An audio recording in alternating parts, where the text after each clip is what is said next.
예, 오늘 성경세계관 교회학교 10번째 강의 시간입니다.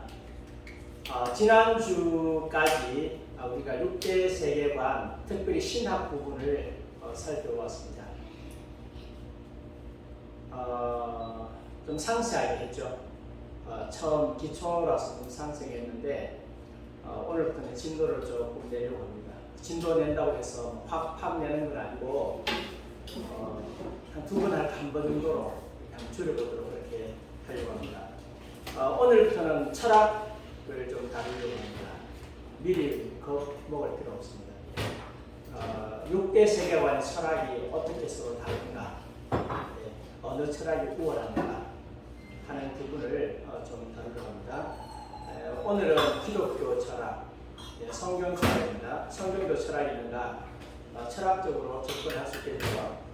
대표적으로 우리에게 주신 말씀이 요한복음 1장 1절에서 4절입니다. 같이 한번 읽어보겠습니다. 시작. 태초에 말씀이 계시니라. 이 말씀이 하나님과 함께 계셨으니 이 말씀은 곧 하나님이시니라. 그가 태초에 하나님과 함께 계셨고 만물이 그로 말미암아 지은 바 되었으니 지은 것이 하나도 그가 없이는 된 것이 없느니라. 그 안에 생명이 있었으니 이 생명은 사람들의 빛이라. 아멘. 조금 이따가 다시 말씀을 설명해 드리려고 합니다.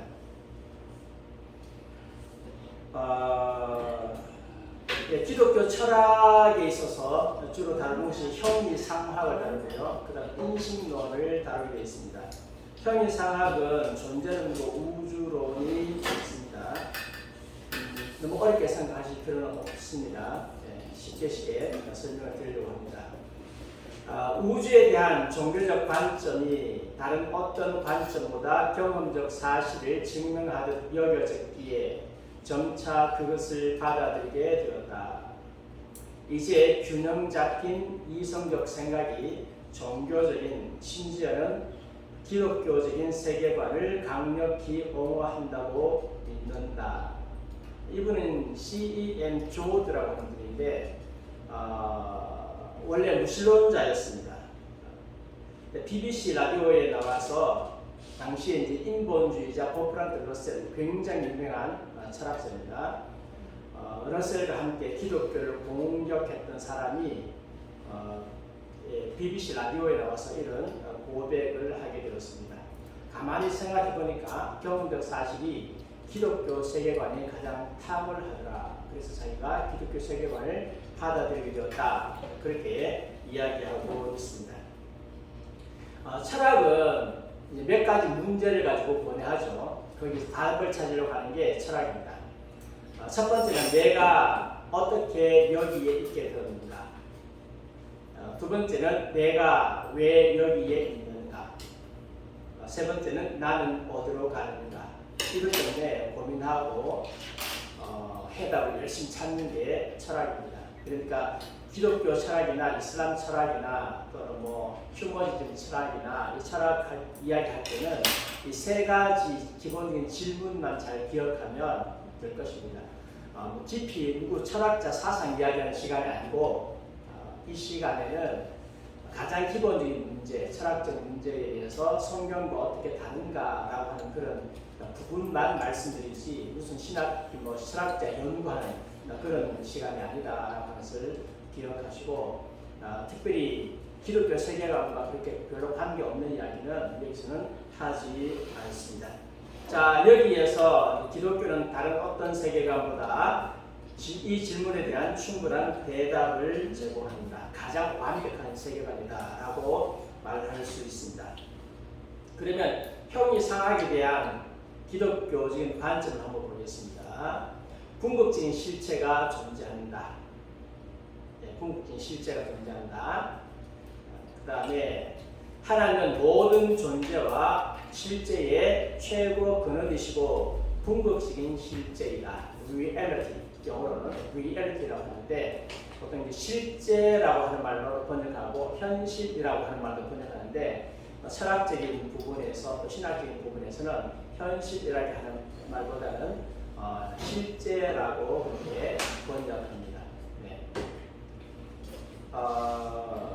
모든 기독교인들과 모든 피조물들은 하나님께 의존되어져 있습니다. 하나님은 지혜가 있습니다. 그래서 모든 피조물도 뭐가 있다? 지혜가 있다. 우리는 창조물과 그의 피조물을 이해할 수 있습니다. 실제가 있습니다. 우리는 실제죠. 여러분 실체가 있습니다. 실제로 여러분 존재하고 있습니다. 존재하고 있는데 이 존재의 궁극적인 최고 근원은 하나님이시다. 그러면 우리는 하나님께 의존되어 있다. 그런데 하나님은 지혜가 있다. 하나님께 의존되어 있는 우리도 당연히 뭐가 있다? 지혜가 있다. 그래서 우리는 하나님의 창조물과 또 피조물들을 창조물이 아니고 창조주와 피조물을 충분히 이해할 수 있다. 왜? 하나님이 실제의 근원이신 하나님께서 우리에게 지혜를 주시기 때문에. 그래서 기독교적인 관점입니다. 하나님의 형상대로 지음을 받아 하나님과 지적 질서를 이해할 수 있는 능력 주셨기 때문에 하나님 형상이죠. 그래서 우리는 하나님을 이해할 수 있고, 그 다음에 하나님께 주신 그 질서의 세계를 이해할 수 있습니다. 하나님의 지혜를 받아서 그렇습니다. 태초에 말씀이 계십니다. 이 말씀이 하나님과 함께 계셨으니 이 말씀은 곧 하나님이라. 그가 태초에 하나님과 함께 계셨고 만물이 그로 말미암아 지은 바 되었으니 지은 것이 하나도 그가 없이는 된 것이 없느니라. 그 안에 생명이 있었으니 이 생명은 곧 사람들의 빛이라. 이 말씀에 의하면 물질 이전에 마음이 있었고 사람 이전에 누가 계셨어요? 하나님이 계셨고 창조 이전에 계획이 있었고 생명 이전에 생명의 근원이 계셨고 빛 이전에 빛의 근원이 계셨습니다. 그러니까 현상 세계에 나타나는 실제는 하늘나라에서 근원이 있기 때문에 그 근원이 근거로 해가지고 현상 세계에 나타났죠. 그러니까 물질 이전에 마음이 있었고 사람 이전에 하나님 계셨고 창조 이전에 계획이 있었고 생명 이전에 생명의 원형 되시는 예수 그리스도께서 계셨고 오리날 빛이 계셨고. 질서정연한 우주는 왜 그러면 우주가 질서정연하냐 하면 하나님께서 어떤 분이시다? 질서정연한 분이시다. 합리적인 분이시다. 하나님 합리적인 분이시고 그 다음에 질서정연한 분이시다. 그분이 우주 만물을 만드셨기 때문에 세상은 질서정연하다. 그러니까 우리가 흩어지고 혼돈하고 하는 것은 하나님의 질서하고 어긋난다. 맞죠? 네. 그래서 우리가 질서정연하고 정리정돈 잘 된 것을 보면 기분이 좋은데 정리정돈 잘 안 돼 있고 어지러진 것을 보면 짜증이 나거든요. 왜냐하면 하나님께서는 질서정연한 하나님이시기 때문에. 그런데 우리는 태어나자마자 죄를 가지고 태어났기 때문에 질서정연한 것보다는 어지는 거 좋아하고 혼돈 좋아하죠. 그래서 우리가 배워 살아가면서 이제는 하나님 말씀으로 질서를 하나씩 배워가는 것입니다. 에스라 NIV 보고 이야기하는 건 아니다.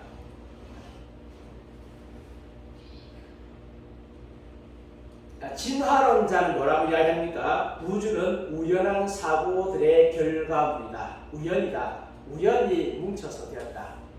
이것은 대단한 믿음이 없으면 믿을 수 없는 것입니다. 굉장한 사람들입니다. 아주 믿음이 굉장히 좋아요. 우주는 우연한 사고들의 결과물이다. 이거를 믿음으로 받아들이는 사람이 있어요. 하나님이 세상을 창조하셨다. 이건 잘 못 믿으면서 이걸 믿어요. 이 이야기는 무슨 이야기와 같은 거 하면 옆에 지금 고층으로 올라갑니다. 아파트 올라갑니다. 아파트가 올라가는데 이 아파트에 설계자도 없고 계획도 없고 기술공도 없고 아무도 없어. 옆에 근처 사람도 안 가. 그런데 하루 자고 나니까 기초가 생기죠. 하루 자고 나니까 1층 올라가고 하루 자고 나니까 저절로 2층 올라가고 또 며칠 자고 나니까 고층 건물 되고 그 다음에는 저절로 페인트 칠해지고 저절로 창문에 문이 달려지고 저절로 창문이 오고 저절로 침대가 들어오고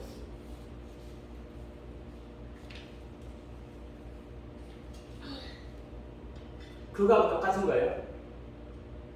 네, 아파트는 그렇게 안 된다고 말하면서 아파트하고 비교할 수 없을 만큼 정교한 우주, 사람을 우연히 저절로 아무것도 없는 무생물 상태에 저절로 만들어졌다. 이 믿으라? 이거 믿는 사람이 문제가 있는 거죠. 그걸 믿는 게 더 낫겠어요? 아니면 하나님이 천지를 만드셨다, 질서정연하게 만드셨다라고 믿는 게 더 우월하겠어요? 한번 생각해 보세요. 네. 그래서 무신론자는 둘 중에 하나는 생각이 없거나 또 하나는 하나님을 위해서 지극히 혐오감을 느낍니다. 둘 중에 하나예요. 그래야 진화를 믿을 수 있어요. 아무 생각이 없어. 그럼 진화를 믿을 수 있어. 하나님을 너무너무 싫어해. 억지로 믿어주는 거지. 그것 외에는 진화론을 믿어서는 안 되죠. 어떻게 우연히 아무 생각 없이 질서도 없이 생겨지나요? 실제 세계에서는 그런 일이 일어난다 안 일어난다? 안 일어나. 실제 세계는 절대 일어나지 않습니다. 단지 그들의 정신 속에만 있습니다. 머릿속에만 건물 바꾸려가. 실제 세계에서는 일어나는 일이 없다. 그래서 기억할 것은 하나님이 실제의 원인이신 하나님께서 세계를 질서정연하게 만드셨다. 이것이 우연하게 세계가 만들어졌다. 이상하죠? 우연하게 생겨났다라고 믿는 것보다 훨씬 더 우월하다. 이제 인신론으로 한번 들어가 보겠습니다. 인신론의 제 문제. 신앙은 믿음에, 지식은 경험과 과학적 검증을 통해 얻게 된다고 생각하기 때문에 기독교는 이성과 관계없는 것인가? 무조건 믿어야 되는가? 지식은 과학과 경험에 의해서 경험의 검증에서 얻고 신앙은 무조건 믿는 것입니까? 그래서 기독교는 이성과 반대되는가? 또 그리스도인들은 과학과 충돌 없이 어떻게 지식을 얻을 수 있는가? 가능한가? 그리스도인들이 얻는 지식은 과학적으로 충돌되는가? 그러면 어떻게 지식을, 과학과 충돌 없는 지식을 얻을 수 있는가? 또 어떻게 성경을 믿음으로 알게 되는 지식과 우주에 대한 과학적인 검증을 통해 얻게 되는 지식을 비교할 수 있는가? 성경을 통해서 알게 된 지식이 과연 과학적 지식하고 모순되는가? 오히려 과학적 지식이 성경적 지식을 증명해 주는가? 이런 문제들을 우리가 좀 생각해 봐야 되겠죠. 먼저 생각해야 될 것이 있습니다. 그게 뭔가 하면 믿음은 이성을 앞선다. 교재에 나온 얘기가 없네요. 믿음이 뭘 앞선다고요? 이성을 앞선다. 무슨 말인가 하면 모든 학문은 실제의 본성에 대한 기본적인 가정과 더불어 시작한다. 무슨 뜻인가 하면 가정이 없는 학문은 없다, 있다? 없다. 어떤 과학이라도 가정 없이는 과학이 있을 수 없다. 모든 것은 가정이다. 그리고 그렇기 때문에 모든 지식은 뭘 요구한다고요? 믿음을 요구한다. 여러분 진화론이 과학적으로 증명됩니까? 증명 안 돼요. 그래서 진화론자들은 무조건 진화론을 믿으라. 믿으라. 이게 진리된 믿으라. 과학적으로 증명될 수 있습니까? 증명은 안 되지만 느낌상 이게 맞는 것 같다. 믿으라. 전제한다고. 믿음을 전제합니다. 과학도 믿음을 전제해요. 그래서 믿음이 이성을 앞서요. 에드워드 람셀 이렇게 말했습니다. 람셀 자연인은 영적인 사람 못지않게 확실히 믿음의 사람이지만 그의 믿음은 하나님의 말씀이 아닌 다른 것에 궁극성이 있다. 영적인 사람은 자연인보다 확실히 이성적인 사람이지만 그의 이성은 다른 모든 사람들과 마찬가지로 그의 믿음의 관점 내에서 기능한다. 무슨 뜻인가 하면 자연인도 영적인 사람 못지않게 믿음의 사람이다. 여러분 불신자로 해서 믿음이 없느냐? 그들도 믿음을 가지고 있습니다. 믿음 가지고 있어요. 그들 나름대로 믿는 게 있어. 근데 그 믿음을 하나님 말씀을 아닌 다른 것에 믿음을 둔다. 궁극적인 믿음을 거기다 갖다 둔다. 그런데 영적인 삶 우리는요, 이성적인 사람보다 자연인보다 훨씬 이성적이지만 우리는 하나님 말씀 내에 믿음을 둔다. 요 차이다. 어디에 믿음을 둘 것이냐? 하나님 외에 다른 것에 믿음을 둘 것이냐? 아니면 하나님 안에 말씀 안에 믿음을 둘 것이냐? 요 차이인데 요거는 어떻게 한다고요? 선택해야 돼요. 저는 하나님 말씀 위에 다른 것에 믿음을 둘 것이냐? 하나님 말씀에 믿음을 둘 것인가? 비교를 해보면서 하나님 말씀에 믿음을 두는 것이 훨씬 더 안전하다. 훨씬 더 낫다는 결론을 맺었기 때문에 그래서 하나님 말씀에 믿음을 둡니다. 우리도 믿음을 전제하고 들어갑니다.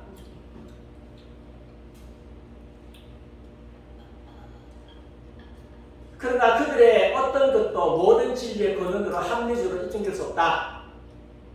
불신자들이 믿음의 근원에 어떤 것을 둔다 할지라도 증명될 수 있느냐? 증명이 안 된다.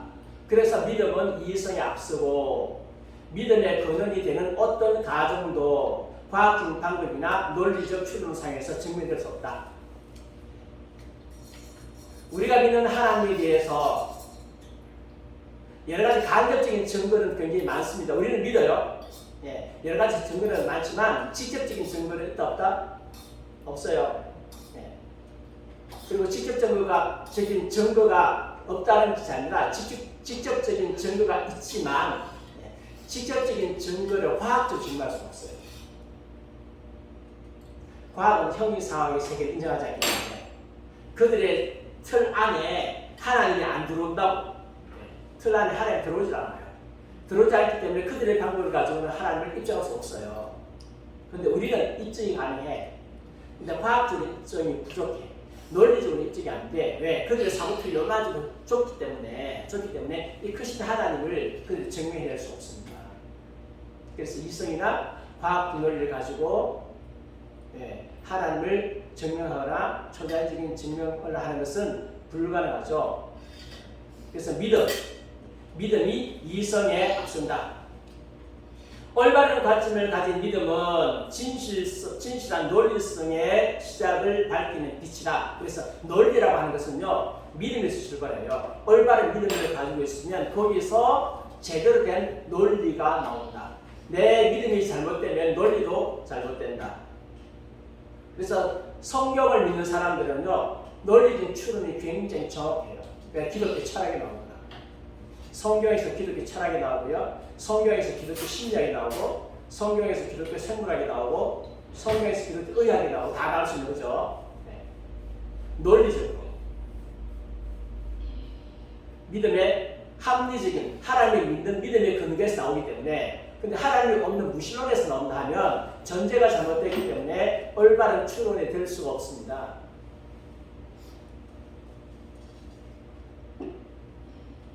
신앙은 증거를 떠난 강한 믿음인가? 무슨 말인지 하면 신앙이라고 하는 것은 전혀 증명될 수 없는 거냐? 우리는 증명될 수 없는 것을 믿는 거냐? 그 말이죠. 증명되는 것은 믿음이 아니라 증명될 수 없는 것은 믿음이다. 그래서 우리는 증명될 수 없는 것을 믿느냐 아니면 증명될 수 있는 거냐? 종종 사이비 종교 교주들은 무조건 믿으래. 증명되느냐? 안 돼. 믿음이다. 증명이 안 돼. 근데 성경은 무조건 믿으려가 아니라 믿음을 요구하면서 뭘 된다고요? 증명을 돼요. 믿음은 바라는 것들의 실상이요, 보지 못하는 것들의 증거다. 성경에서 신앙은 증거에 의한 확신으로 정의됩니다. 증거에 의한 확신. 그래서 우리가 지금 예수님 십자가 믿어요. 예수님 부활 믿어요. 부활의 증인이 있나요, 없나요? 있어요. 예수님께서 사도 바울 당시에 500여 형제가 예수님 부활 봤는데 그 중에 절반이 살아있고, 누구도 살아있고 누구도 살아있고 만삭되지 못한 나도 예수님 봤다. 예수님 십자가 못 박히는 장면 사람들이 봤나요, 안 봤나요? 봤어요. 예수님께서 엘리 라마 사박다니 하는 거 사람들이 봤나요, 안 봤나요? 봤어요. 왜? 역사적 사실이에요.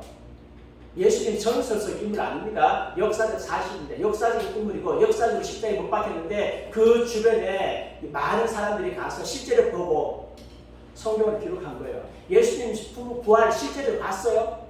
예수님께서 40일 동안 제자에게 나타났습니다. 실제로 봤습니다.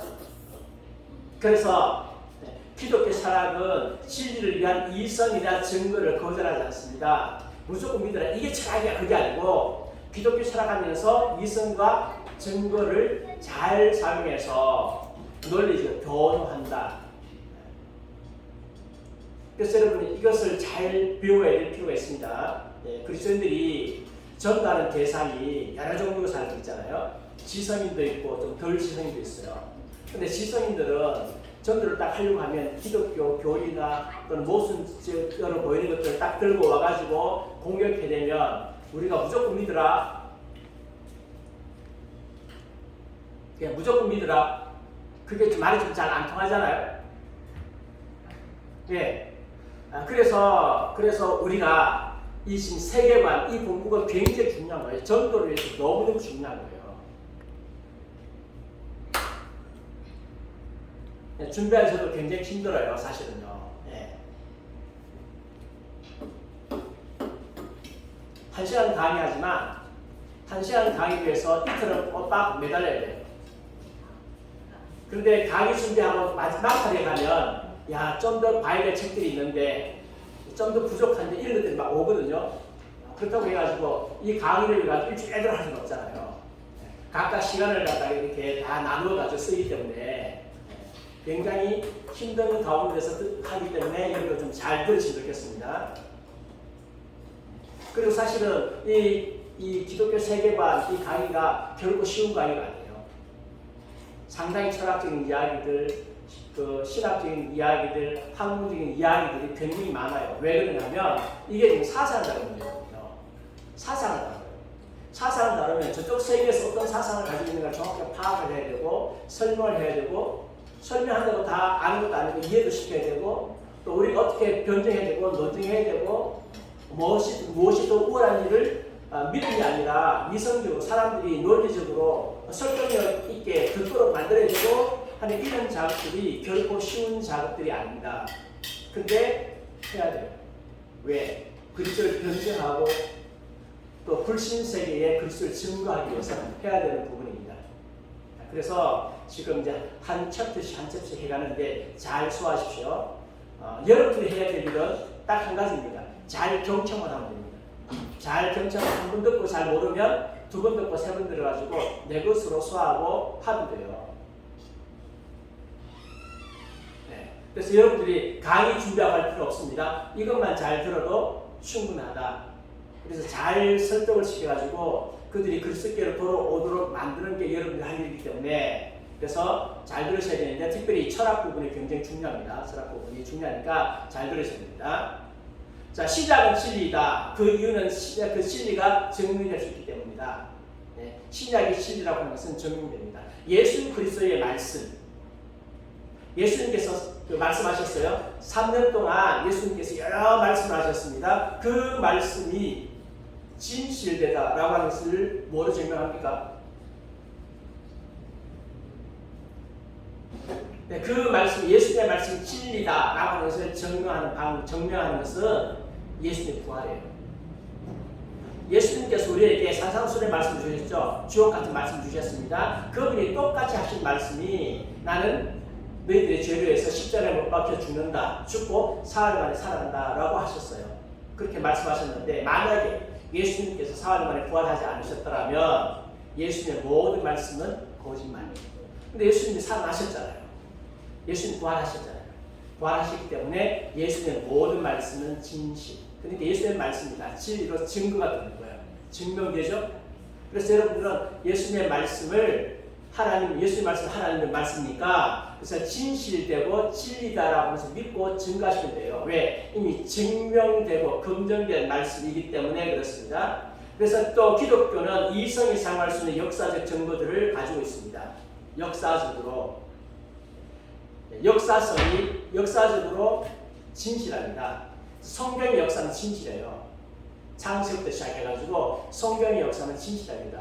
우리는 진실한 역사를 믿는 거예요. 아브라함도 있었고 다윗도 있었고 그들의 생애도 진실하고 성경의 영감으로 기록됐기 때문에 다 진실하고 우리는 그 증거를 가지고 있고 그래서 기독교 인신론의 근거입니다. 첫 번째 특별 계시 하나님이 특별하게 우리에게 주신 것은 다 진리다.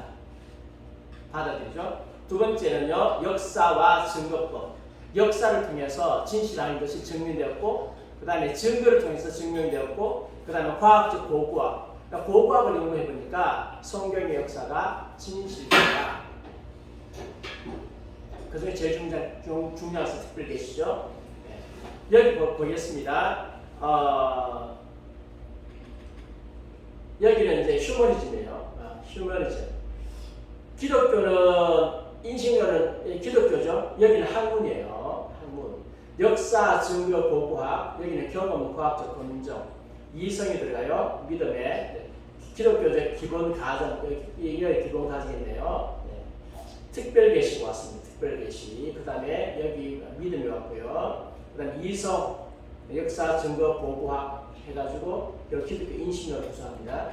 여기 기본적 가정. 여기도 믿음이 필요하네. 믿음 없으면 안 되죠. 이성이 들어왔습니다. 과학적 검증에 가서 학문이 이루어졌습니다. 이것이 차이가 있다.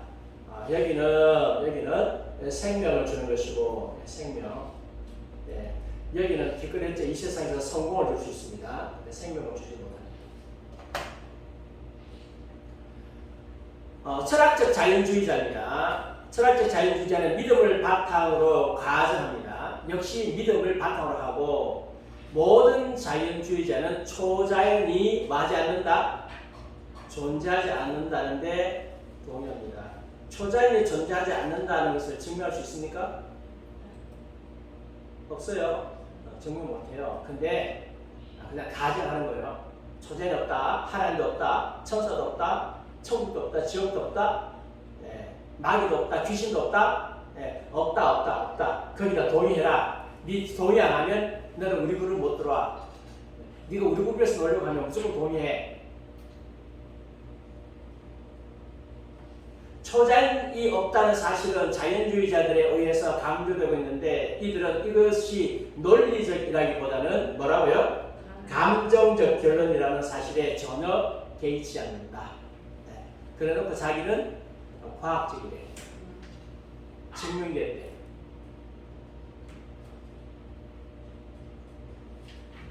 모든 철학에서 신념은 필수다. 신념, belief, 믿음입니다. 믿음은 필수다. 그러나 진실성을 토대로 가정해야 한다. 기독교 철학도 믿음이 필수고요. 진실성이 있어요. 중요한 진실성이 있어야 되죠. 토대가 되는 가정 중에 하나가 거짓일 경우에는 그 철학 전체가 무너진다고 했어요. 진실성 위에다가 가정을 세워야 돼. 그래 결론이 진실로 나오죠. 예를 들자면 진화론, 마르크스주의, 인본주의는 이거는 진실성 위에 있는 게 아니라 하나님 없는 무신론 위에 있어요. 그래서 결국은 거짓으로 갔죠. 이미 죽은 상태입니다. 기독교 철학의 가장 논리적인 세계관이다. 다윈의 진화론의 자연 발생설이나 모든 자연의 우연성을 믿는 것은 창조주된 기독교를 받아들이는 것보다 훨씬 더 큰 믿음이 요구된다. 아까 제가 말씀드렸죠. 네. 63 빌딩. 요즘에 우리나라에서 최고 높은 빌딩이 롯데월드죠. 롯데월드 몇 층입니까? 100 몇 층인데 한 500m 넘잖아요. 세계에서 5번째 높다고 하더라고요. 근데 롯데월드가 어느 날 갑자기 1층 저절로 올라가고 2층 올라가고 3층 올라가고 4층 올라가고 100몇 층 올라갔어. 1년 뒤에 있을 수 있습니까? 없죠. 근데 말이 잘 안 되잖아. 잘 못 믿잖아. 믿을 수 없죠. 다 정신병자들 그렇게 믿으면. 그래서 진화론자들이 그래서 믿도록 하기 위해서 거기다 뭘 집어넣었어요? 거기다가 시간을 집어넣었어요. 세월을 집어넣었어. 1년 안에는 그런 일이 있을 수 없지만 100만 년 안에는 우연히 있을 수 있다. 세월을 집어넣는 거죠. 그래서 세월을 자꾸 조금 늘려. 인간이 태어났는데 인간이 아메바부터 시작해가지고 이렇게 변하게 인간까지 되는데 보니까 이게 1, 2년만 될 수 있는 건 아니라 그러니까 세월을 굉장히 늘려 잡아가지고 점점 더 무생물에서 생물이 되고 생물에서 점점 이렇게 된다. 저절로 된다. 그럼 이게 증명이 되느냐? 역사는 반대로 해.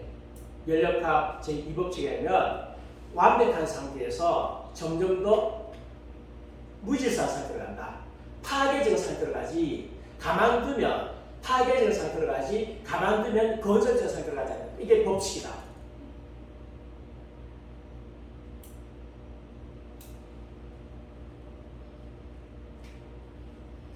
여러분 집에 에어컨 한 대 샀어요. 에어컨을 사가지고 가만뒀어.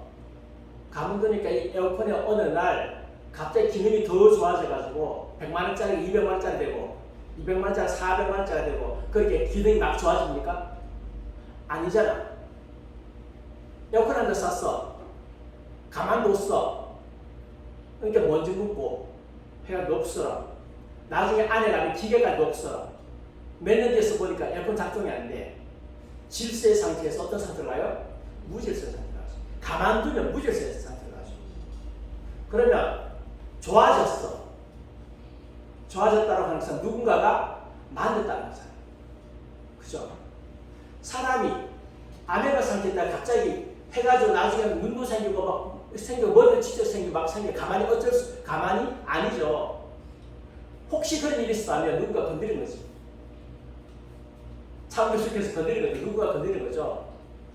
근데 이걸 믿으래. 가만히 있으니까 좋아져. 세월이 지나가니까 좋아져. 아니 가만히 있는데 세월이 지나가니까 좋아진 것을 한 번이라도 증명하면 되는데 증명도 못해. 근데 이걸 믿으래. 전 세계 사람들 한해서 믿으래. 학교에서 이가 아니면 한국인 가르치지 말라 하고 전부 다 진화를 빼놓고 못 가르치지 말라. 우리도 다 진화를 배우고 나왔잖아요. 네, 이걸 믿는 게 큰 믿음이에요. 하나님 믿는 게 큰 믿음이야. 근데 지나는 자들이 우리보다 믿음이 더 좋아.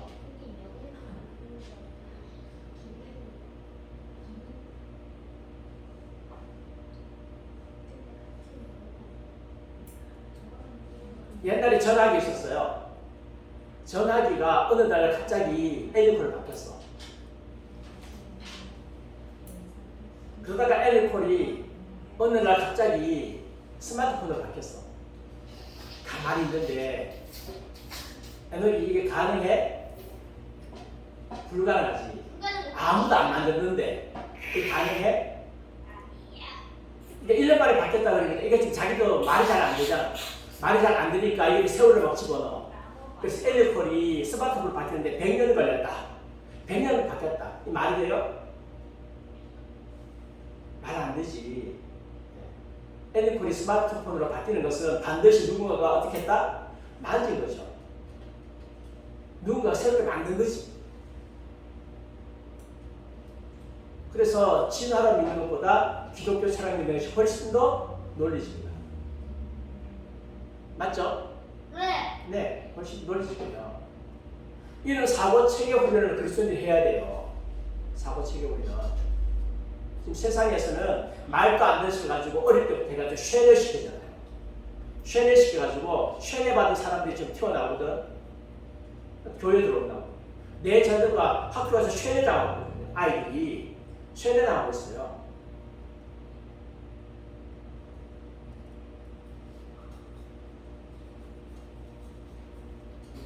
이런 그 사상의 세계를 알게 되면 그리스도인들이 내 자녀 학교 보내놓고 안심하고 있을 수 없죠. 안심이 안 되죠. 오늘도 하나님을 접대하는 학문을 배워가지고 조금씩 물들잖아요. 아이들이 어쩌든가. 그래서 나중에 결과가 되니까 교회 다 떠나는 거야. 아이들이 다 떠나. 머리가 붉어지는 거야. 교회를 떠나.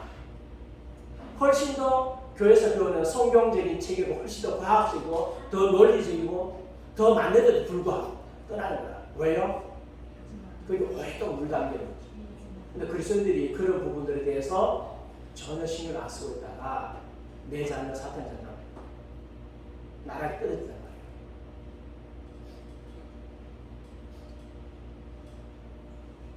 인신론이 무엇입니까? 지식의 본질이 무엇입니까? 어떻게 지식을 습득하게 되는가? 자신이 알고 있다는 것을 어떻게 알게 되는가? 이게 인신론이에요. 이것을 답을 내려주는 것, 연구하는 것, 이게 인신론입니다. 인본주의 입장에서 인식의 근원에 대한 두 가지 큰 흐름이 있습니다. 그게 뭐냐? 첫 번째, 이성에 의해서 인식하게 된다. 이성에 의해서 인식하게 된다. 이것을 합리론이라고 그러고요. 경험에 의해서 인식하게 된다. 경험에 의해서 진리나 지식을 습득하게 된다. 이것을 경험론이라고 합니다. 근데 요즘에는 요 두 개를 합해요.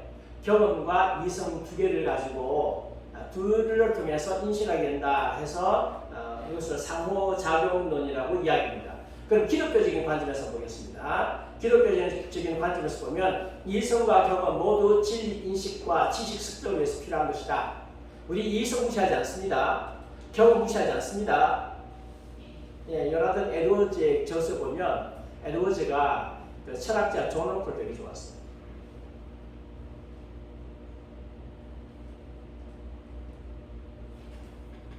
보다 근본적인 진리의 근원은 하나님이십니다. 그보다 진리의 근원은 하나님이시다. 이성도 맞고 경험도 맞지만 진리의 근원은 하나님이시다. 그래서 진리의 본체신 하나님께서 우리에게 오셔서 자신을 보여주실 때 우리는 진리를 깨달을 수 있다. 그래서 기독교에서 인식의 가장 중요한 것은 계시입니다. 계시. 계시 안에 이성도 있고요, 경험도 있어요. 계시 안에. 그 계시가 다 왔습니까? 들어왔습니까? 다 왔어요. 성경 말씀 중에 다 왔어요. 그래서 우리는 새로운 계시 받을 필요가 있습니까? 없습니까? 없어요. 네. 그래서 저는 계시 받았다라고 하면 일단 이단으로 생각해요. 내게만 특별히 말씀해 주셨다. 이단. 자기를 부각시켜서 성도들의 영혼을 미혹시키려 하는데 지금까지 한 사람도 예외가 없었어요. 한 사람도 예외가 없었어요. 그래서 계시 주장하는 자는 무조건 이단이라고 생각합니다. 성경 이야기 안 하고 꿈 이야기하고 환상 이야기 자주 하는 사람들은 위험한 사람이죠.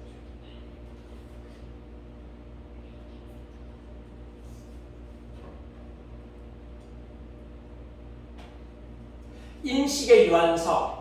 기독교인들은 고고학, 역사, 개인적 경험에 호소하지만 진리를 발견하는데 그런 방법들이 유한하다는 것을 알고 있습니다. 고고학, 역사, 개인적 경험 이것도 진리를 인식하는 방법이지만 이것은 어디까지나 한계가 있습니다. 과학자들도 실수합니다. 과학자들도 왜곡될 수 있다. 과학자들이 과학적 방법을 실현하지만 사실은 과학적 방법도 상당히 문제가 많을 수 있습니다. 예를 들자면 밑에 제가 하나 기사를 하나 갖다 붙여놨습니다. 1993년 국제학술지 사이언스에 실린 논문은 보다 직접적이었다. 딘 해머 국립로그원 박사는 이 연구에서 X 염색체에 있는 XQ28 이 동성애 유전자라고 주장했다. 해머 박사는 114명의 남성 동성애자 집안을 조사한 결과 모계 쪽에 상당수의 남자 동성애가 있다는 사실을 발견했다. 동성애 유전자가 있다면 모계에서 유전자가 되는 X 염색체가 있을 것이라고 생각한 그는 남성 동생의 형제가 있는 40가구의 X 염색체를 조사했다. 상당수가 X 염색체의 XQ28 영역의 유전자 변이를 공유한다는 사실을 확인한 그는 동성애가 유전자에 의해 영향을 받았을 가능성이 99% 이상이라고 주장을 했습니다. 이게 93년에 사이언스 논문에 실렸어요. 사이언스 논문에 실렸으니까 이런 과학적인 지식이 없는 이렇게 동성애 유전적이다. 동성애에 대해서 정죄하지 말라 이렇게 하니까 할 말이 없었어요. 과학적으로 하니까. 근데 이게 진짜다 가짜다? 가짜다.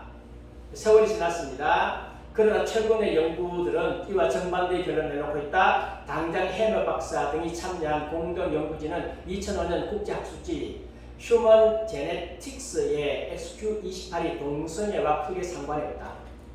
동성애 유전자 아니다.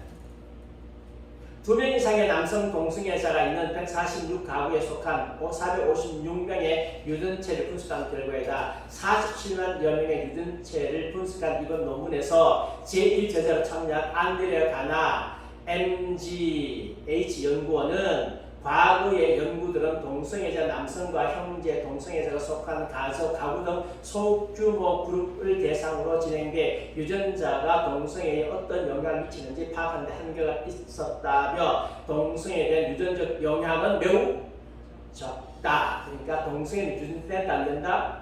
안 된다. 생각해 보세요. 동성애가 유전돼요. 아니 남자가 남자끼리 동성애 했는데 애를 낳아야 유전이 되지. 여자가 여자끼리 동성애 했는데 애가 나옵니까? 안 나오잖아요. 근데 상식적으로 생각해도 남자와 남자가 서로 성적 결합했는데 아이가 안 나오잖아. 아이가 안 나오면 자기에서 끝나는 거예요. 무슨 동성애 유전돼? 애를 낳아야 동성애 유전되지. 말도 안 되죠.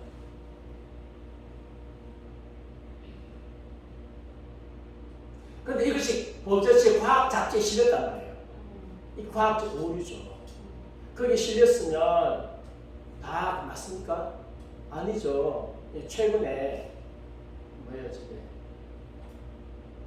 백신 맞으라고 백신 맞은 사람이 백신 안 맞은 사람보다 어떤 게 더 안정성 있고 뭐 병이 어쩌고 뭐 이렇게 더 이렇게 뭐 잘 되고 하는 그것을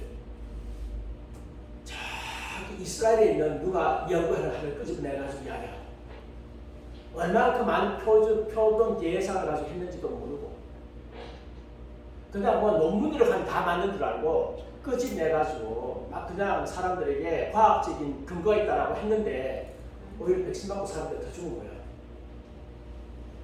코로나 걸려서 죽은 사람보다 백신 맞고 죽은 사람이 더 많은 거야. 그리고 부작용이 얼마나 많아지고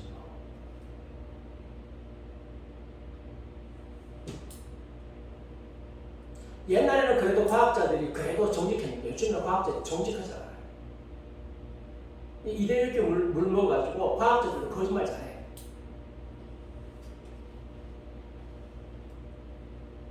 과학이라고 하면 무조건 믿는 시대가 지나갔어요. 역사 또한 오염 왜곡 구부러질 수 있죠. 특별히 제일 역사 왜곡이 많이 된 데가 어디냐 하면 한국 근현대사예요. 엄청난 왜곡이 있어요. 과거 다 뒤집죠. 4.3 사건 뒤집어지고 지금 여수 반란 사건 지금 뒤집으려고 해요. 역사적 사실을. 조금 있어 보세요. 대구 폭동 사건도 뒤집을 거예요. 이번에 정권 바뀌었으니까 좀 바뀌었지만 좌빨들이 10년만 내보세요. 역사 다 뒤집혀요. 그리고 6.25도 뒤집히고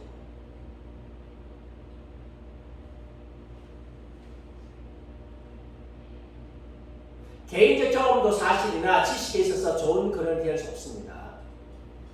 예, 경험. 여러분 경험하는 게 맞을 수 있죠. 그런데 그것이 대단한 진리가 될 수는 없습니다. 뭐가 참입니까? 성경 계시가 참이며 하나님께서 자녀들을 속이지 아니하실 것을 믿습니다. 그래서 하나님의 계시가 참이기 때문에 이 말씀 그대로 믿으면 돼요. 다른 거 믿을 필요도 없고 신뢰할 필요 없습니다. 뭐 환상 가운데 누가 뭐든 말했다 유튜브 보면 요즘에 위협하고 협박하는 것들이 얼마나 많은지 몰라. 무시해도 돼요. 뭐만 믿으면 돼요? 성경 말씀을 믿으면 돼요. 성경 말씀만.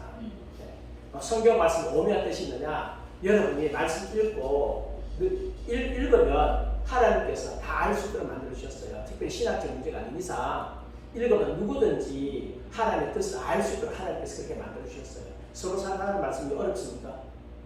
어렵지 않죠. 네. 오늘도 하나님께서 사랑하라고 하셨는데 내가 누구를 사랑해야 될지 찾아보면 되잖아요. 그걸 어떻게 적용하는가?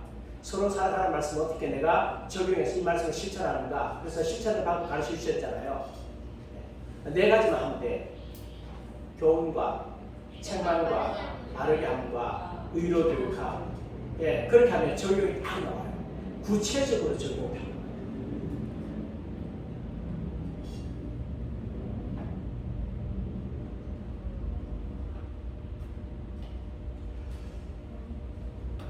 이제 과학과 기독교 철학을 좀 보겠습니다. 과학적 결과물은 종교 교류와 적대적인가? 과학은 하나님 만드신 것에 대한 지식을 얻기 위해 사용되는 좋은 방법으로 받아들여져야 된다. 그래서 이제 과학이라고 하는 것이 하나님 말씀과 적대적인가? 제가 이제 얼마 전에 할 때에 과학에 대해서 부정기로 말했어요. 왜 부정기로 말하는가 하면 과학이 시대가 있어. 전기 시대가 있고 후기 시대가 있어요. 종교 개혁을 비롯해가지고 르네상스 시대를 시작해가지고 했던 이 과학은요, 하나님께서 지으신 만물 세계의 질서 법칙을 발견해서 하나님께 영광 돌리기 위한 과학이었어요. 그래서 그 과학은 우리들에게 큰 도움을 주고 오히려 그 과학을 통해서 하나님이 증명되어지고 하나님께 만드신 질서 세계를 알게 됨으로 말미암아 더 하나님께 영광을 돌리기 위해서. 그런데 진화론에 나왔어요. 진화론에 나오면서 과학 세계에 이데올로기에 들어갔어요. 그럼 그 다음부터 과학이 왜곡되기 시작했어요. 그 왜곡되는 과학이 이제 과학이라는 이름으로 하나님을 치고 진리를 부수려고 하고 나쁜 성향이 있는데 우리가 요것을 가운데 과학 가운데 있는 이데올로기를 걷어내야 돼요. 잘못된 이데올로기를 걷어내야 됩니다. 그러면 진짜 과학이 나와요. 그래서 그 잘못된 이데올로기에 붙은 그 과학은 우리가 적대해야 되고 그 과학에 대해서는 기독교와 적대되지만 원래 그 과학의 오리지널 형태는 성경에서 나왔어요. 오늘 제가 그 이야기 좀 할 거예요. 그래서 하나님께서 만드신 것에 대해서 지식을 얻기 위해 사용된 좋은 방법이다. 하나님이 만드신 자연 법칙을 발견하고 그것을 기반으로 더 발전된 세계나 물건을 만들어낼 수 있다. 예, 하나님이 자연 법칙을 만들어 주셨는데요. 과학이 그 자연 법칙을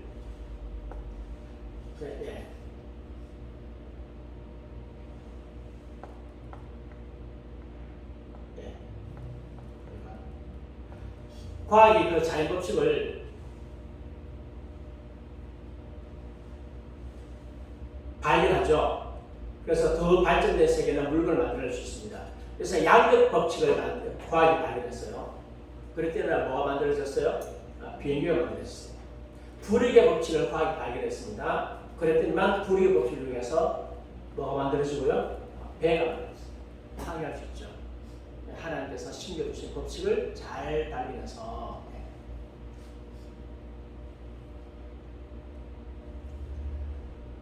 과학은 제한적이기는 하지만 기독교 철학을 위해서 유용하게 사용될 수 있습니다. 우주 안에 고안된 것이 있다면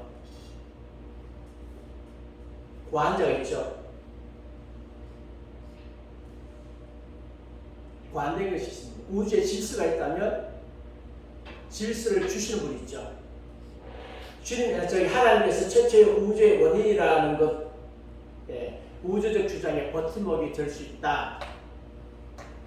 과학이 질서를 발견해 질서를 통해서 과학이 뭔가 만들어내면 질서의 법칙 주신 분이 있다. 그분은 창조주는 어떤 분이다? 질서를 가지신 분이다.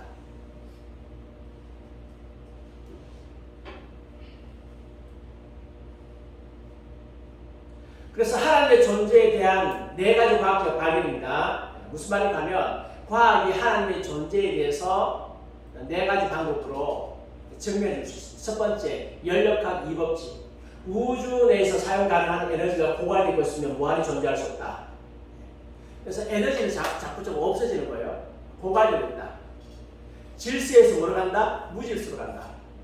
그럼 최초의 상태는 뭐라고요? 질서의 상태다. 무질서의 상태가 점점 가면서 질서의 상태로 가는 게 아니라 처음에 질서의 상태인데 이것이 무질서로 간다. 가만두면 처음에 질서를 만드신 분이 있다. 완벽한 질서를 만드신 분이 있다. 그렇죠? 처음에 완벽한 질서를 만드신 분이 있다. 성경도 처음부터 원시 시대가 아니죠. 일반 그 역사책 보면 제일 먼저 나오는 게 뭡니까? 원시 시대 나왔어요. 원시 시대 나오고 그 다음에 넘어가다가 신석기 시대 나오고 구석기 시대 나오고 청동기 시대, 철기 시대 이렇게 가잖아요. 그렇게 가는데 원시 시대 때 시작해서 역사가 아니죠. 에덴 동산에서 아담과 하와가 고도로 발달된 머리를 가지고 하나님을 경배하는 완벽한 유토피아의 세계에서 출발했죠. 그러다가 뭐 했습니까? 사람이 타락했어. 사람이 타락을 했는데 금방 타락하지 않아서 이 고도로 발달된 머리를 가지고 각종 문화를 잘 만들다가 점점 더 타락해가면서 까불다가 노홍수 받아지고 그 다음에 뭐 또 머리 좋은 사람들이 모여서 가발쭉 쌓다가 서로 흩어지면서 사람들이 죄를 통해서 미개하게 되는 거예요. 죄 때문에 미개하게 되는 거예요. 죄 때문에. 그래서 미개한 지에 가면 하나님께서 주신 도덕 질서가 없어요. 미개한 지에 가면. 근데 문명사를 가면 하나님께서 주신 질서가 남아있는 곳이 그냥 문명사가 되고 미개한 지에 그거 없는 거지. 잘 보셔야 돼요.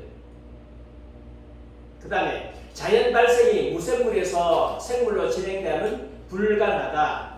파스텔에서 150년 전에 증명되었다. 그래서 밀폐 상태에서 보니까 세균이 없는 상태에서는 뭐가 안 된다? 부패하지 않는다. 결국 부패시키면 세균이 부패시킨다. 세균이 그래서 요즘에 이것을 이용해가지고 뭐가 나오는가 하면 물건을 빼짝 말리잖아요. 쌀 같은 것도 이런 햇빵 안에 뭐가 없을까요? 세균이 없죠. 완전히 빼짝 말려요. 빼짝 말려가지고 물기 싹 다 빼가지고 압축해가지고 공기 하나도 없이 딱 하니까 이게 오래 가도 괜찮은 거죠. 여기서 요즘 상품을 많이 이용하잖아요. 파스텔의 원리를 이용할 수 있죠. 무생물에서 생물로 자연 상태에서는 진행이 절대로 불가능하다. 옛날에 오파린에 가서 난리 다 나오겠지만 다 엉터리다. 유전정보 이론, DNA에서 발견되는 것처럼 명심된 복잡합은 어떤 정신에 기인하며 결국 우연의 산물이 아니다. 인간의 게놈을 DNA를 전부 다 분석을 많이 했는데 이게 너무 질서정연하죠. 너무 질서정연한데 인간의 유전자하고 원숭이의 유전자가 똑같을까요? 안 똑같을까요? 안 똑같아요. 유전자적으로 봤을 때 원숭이는 절대로 뭐가 될 수 없다? 인간이 될 수 없다. 유전자가 다르다. 절대로 인간이 될 수 없다. 근데 사실은 다 나온 거예요. 진화 불가능한 과학도 나왔어요. 근데 그동안 쌓아왔던 자기들의 거짓된 학문이 무너지면 설 곳이 없으니까 쉬쉬하고 있는 거지. 거짓말 하는 거지. 거짓말 하는 거예요. 이 사람들이.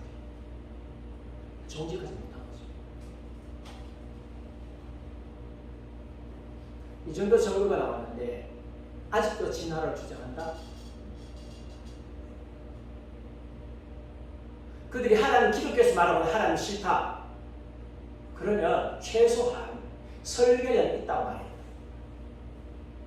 그분이 기독교 하나님이 아닐지라도 최소한 설계자 있다고 말해요. 그 설계자가 어떤 설계자냐? 결과를 보면 알잖아요.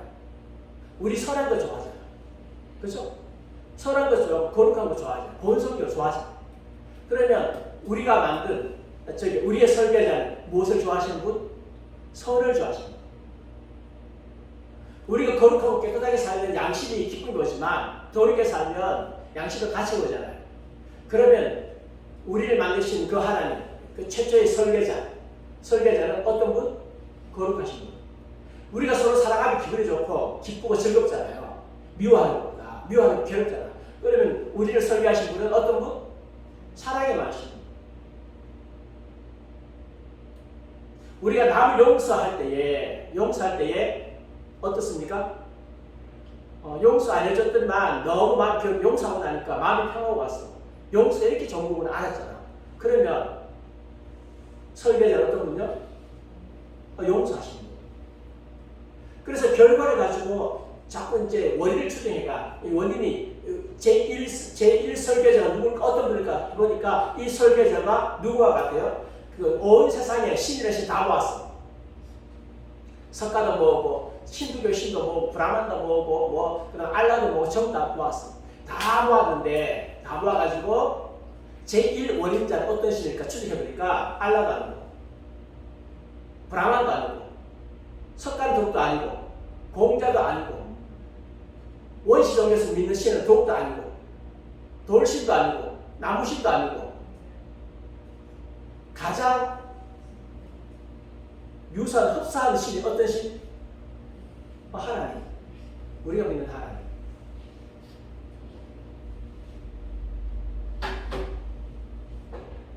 이 정도 되면 이 정도로 결론이 나왔으면 이제는 고집 피우지 말고 성경의 하나님, 내 하나님 믿고 하나님 말씀에 아멘 해야 되지.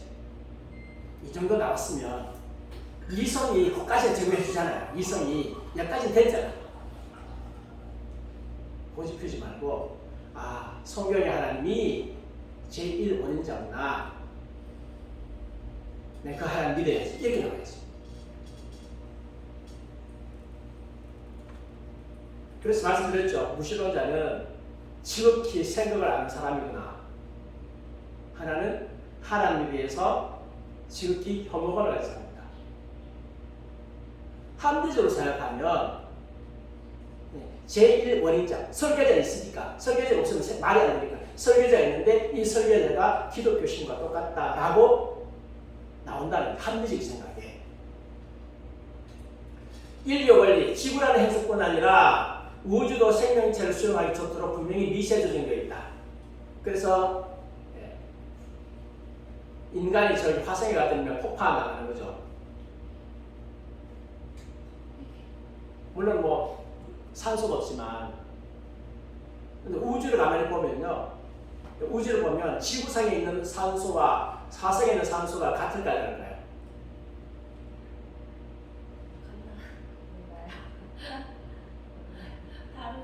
지구에 있는 수소하고 화성에 있는 수소가 같을까요? 다를까요? 달라요. 안 달라요. 달라요. 같아요. 지구의 다이아몬드하고 저 다이아몬드 별에 있는 다이아몬드가 같을까요? 다를까요? 같아요. 네. 안드로메다 안에 있는 별, 어떤 한 별에 있는 그 산소랑 지구에 있는 산소랑 같을까 다를까? 같아요. 왜? 한 하나님의 창조주. 근데 왜 해석을 못하지? 네?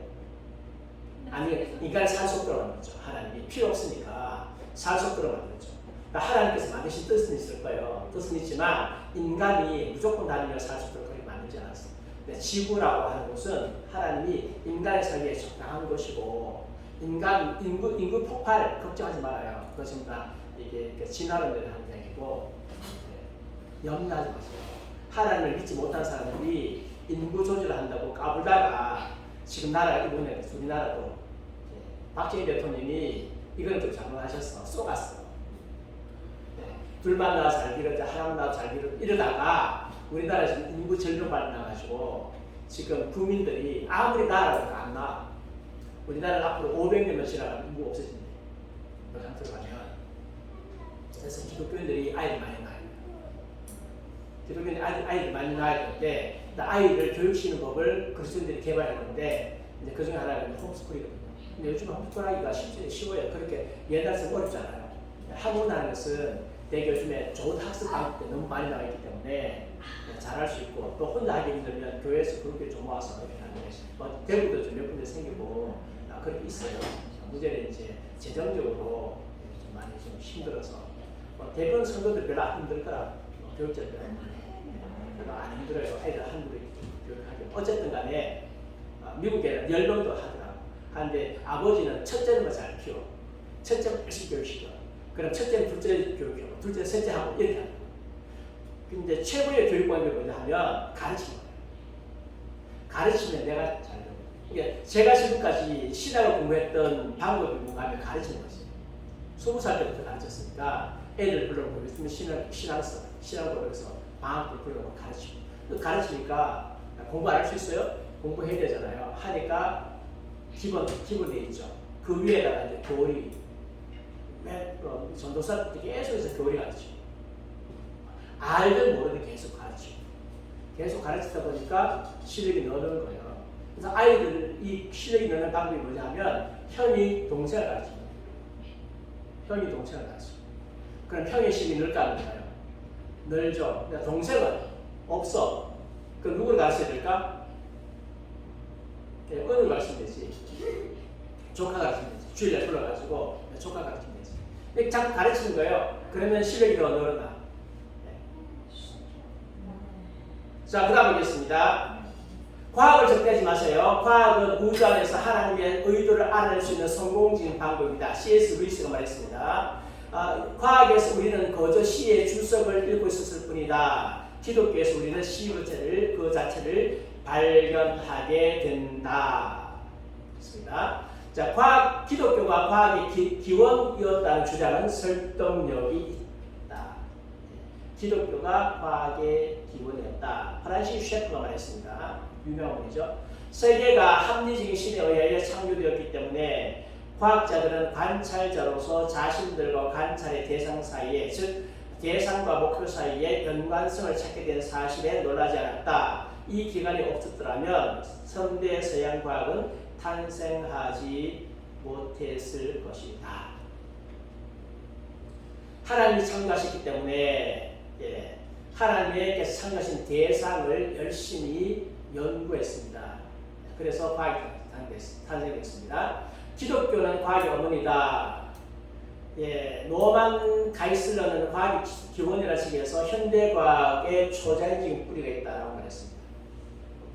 초자연적 뿌리에서 과학이 나왔다. 그 다음에 스탠리 제키라고 하는 양반이 과학의 기원, 과학의 구세주라는 책에서 이 신앙이야말로 과학의 성장의 토대가 된 기반함을 형성했다. 신앙이 과학의 성장의 토대가 됐다라고 이야기를 했습니다. 자, 그 다음에 보겠습니다. 각 주장은 우주의 질서 정연함에 대한 과학적 추정에 바탕을 두고 있다. 질서 정연함. 과학의 기초는요, 질서 정연이에요. 우주가 무질서하다거나 혼돈 상태로 믿었을 경우에 는 현대 과학에 대한 철학적 기반을 가지지 못했습니다. 근데 현대 과학은 제어된 조건 안에서 물질이 어떤 의미 있는 방식으로 행동할 것이라고 추정합니다. 이것은 왜 질서가 있기 때문에 지구상에서 우리는 사과가 오늘은 사과 밑으로 떨어지는데 내일은 사과 위로 올라간다? 봤어요? 아니요. 없죠? 일관된 법칙, 만유인력의 법칙이기 때문에 사과는 항상 밑으로 떨어진다. 그러니까 밑으로 떨어진 사과를 보면서 연구할 수 있다 없다? 얼마든지 연구할 수 있다. 그래서 하나님께서 만드신 질서 정연한 법칙이 과학의 기초다.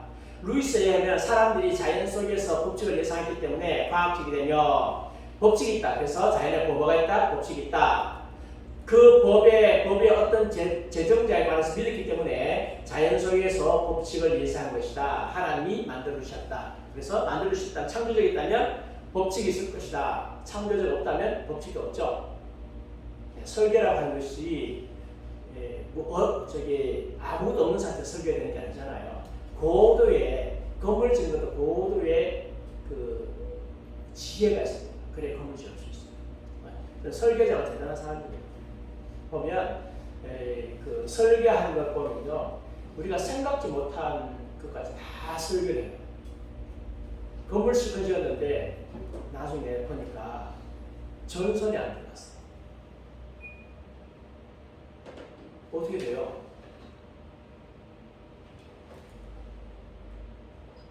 이 건물을 지었는데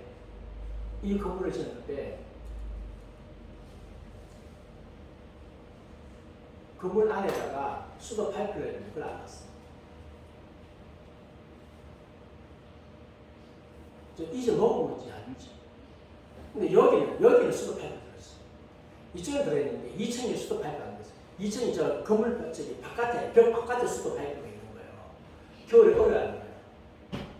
그때 돈 많이 썼어요. 겨울에 얼어가지고. 그 조금만 있으면 막 얼어. 알고 보니 수도 파이프를 보니까 수도 파이프가 건물 바깥에 있어. 그것도 아무것도 안 써. 밤낮. 전략. 네. 돈 때문에 그렇지. 근데 바깥에서 이렇게 유치원 들어가게 돼 있어요. 그래 주인한테 이야기했어요. 했더니 주인도 좋은 분이잖아요. 굉장히 좋으십니다. 그냥 거기다가 덮을 씨앗 안에 막 집어넣어가지고. 그런데도 작년에 재정이 얼었어. 그래서 이번에는 지난번에 그걸 뗄 때 제가 위에다가 막 더 집어넣은 거지. 여기서 막 집어넣고 밑에도 막 집어넣고 그래서 작년에 안 얼었어요. 재작년에 얼었다. 늘 그것 때문에 신경 쓰이는 거예요. 밤에 얼까 싶어가지고 신경 쓰이는데 뭐 그래도 워낙 쉬운 건 아니지만 설계 잘못한 거죠.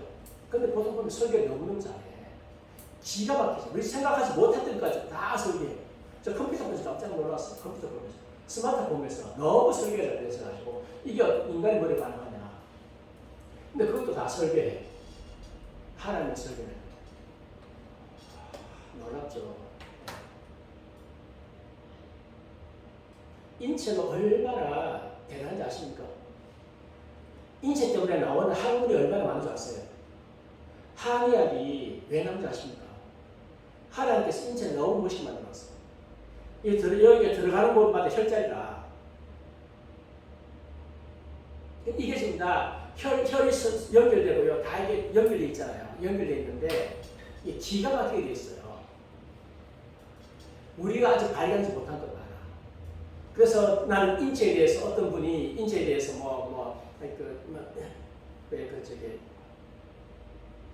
혈이 이렇게 올라가고 있잖아요. 수태원, 폐경, 대장경이 쭉 올라가는데 이런 거 없다고 그러더라고. 그래서 안에서 가지 말라고. 안에서 가지 마세요. 당신이 뭘 안다. 현대 과학책 몇 개 봐가지고 알 수 있다고 생각해요. 과학적으로 증명이 안 됐지만 과거에 경험적으로 맞는 부분이 있어요. 해보니까 되는 거라. 나중에 가면 과학이 더 발전되면 그것에 대해서 이론이 나올 수 있어요. 현대 유한한 과학을 가지고 함부로 안 해서는 안 돼.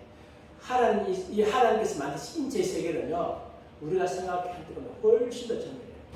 그래서 우리는 인체에 대해서 함부로 안다고 말하는 거예요. 근데 과거에 친정이들이 여기 꽂는 게 낫더라. 과학도 설명하는데. 근데 우리 무슨 머리 안다. 겨우 몇 개, 14경일 겨우 정도, 그 정도만 알고 있죠. 뭘 안다고.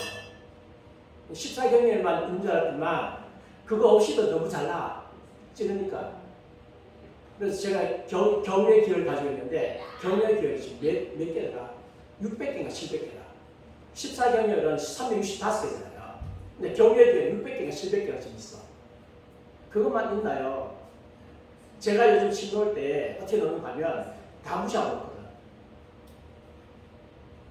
싹 무시하고 놓는다. 근데 그런 일일 침 다 찾아가서 놓는 것보다 싹 무시하고 놓는 게 훨씬 더 잘 나와. 함부로 몰라요. 우리가. 하나님께서 만든 것이 굉장하기 때문에 경외심을 가지고 감사해야 돼. 놀란 질서가, 우리가 모르는 질서가 너무너무 많아. 그것을 연구하는 것이 과학이에요. 함부로 안다고 까불지 말자. 하나님이 대단하신 분이다. 그래서 현대과학의 기원 그 자체가 목적론적 논쟁을 위한 기반을 제공합니다. 즉 설계에서 뭐로 올라간다고요? 설계자로 옮겨가는 논쟁입니다. 목적론적 논쟁이 뭐냐? 아까 제가 말씀드렸잖아요. 여기에 성경책이 있습니다. 그럼 성경책은 누가 만들었을까? 저절로 생겼다? 말이 안 되잖아요. 연구 만든 분이 있다. 엘코드거는 누가 만들었을까? 저절로 생겼다? 아니다. 만든 분이 있다. 근데 저걸 만든 사람이 굉장히 정교하다. 너무 머리 좋다. 이 세계에서 머리 제일 좋은 사람이 스마트폰 만든 사람이다. 머리가 너무너무 좋다. 저는 반도체 보고 놀라거든요. 나는 앞만 봐도 반도체 보이는데 반도체가 놀라운 뭐 다 되니까 만든 사람이다.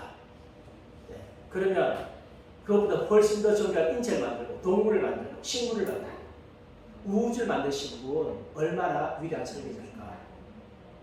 설계자는 전능하시고, 그래서 결론이 뭐냐면 성경책 안 봐도 이 세상에 나타난 모든 것을 보면서 이렇게 하죠. 아, 설계자는 전능하다. 설계자는 전지하다. 설계자는 편지하시다. 설계자는 거룩하시다. 그분은 공의로우시다. 그럼 정의로우시다. 사랑이 많으시다. 용서하신다. 그걸 보면서 결과를 보면서 추적해 들어가니까 그분은 우리를 만들 때 목적을 가지고 만드셨다. 그래서 하나님께서 목적을 가지고 만드셨고 질서를 주시기 때문에 얼마든지 이 세상을 연구해가지고 우리에게 유익한 것, 하나님 영역에서 유익한 것을 우리가 만들어낼 수 있다.